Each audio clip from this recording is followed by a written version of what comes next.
Foul movie foul please two চাই আমরা। I am হতাশ। অনেক সুন্দর ছিল মুভিটা। সাকিব দা ব্র্যান্ড একদম বাজে, এর থেকে রহিম রুবন অনেক ভালো। জোস ভাই জোস, সাকিব খান মানি ব্র্যান্ড। গল্পের স্পিড খুব কমাই দিছে সেকেন্ড হাফে, মোটামুটি এত ভালো। অনেক ভালো হয়েছে, সাকিব খান বাংলা মুভিকে অন্য মাত্রায় নিয়ে গেছে। ফার্স্ট টাইম একটু মানে কনফিউজ ছিলাম, কিন্তু লাস্ট টাইম খুব সুন্দর হয়েছে। এটা একটু ডিফারেন্ট কাইন্ডের প্রিন্স হয়েছে, কিছু ভিএফএক্স একটু প্রবলেম ছিল, বাট মুভিটা খুবই সুন্দর। সেই ছবি সেই সাকিব খান বেস্ট।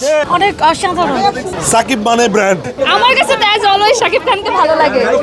নায়িকা তেমন একটা ভালো না, বাট গল্পটা জাস্ট অসাম। লাস্টের স্টেপটা তো কি বলবো, আমি তো অ্যাগেন শাকিব খানের উপর ক্রাশ খেয়ে গেলাম।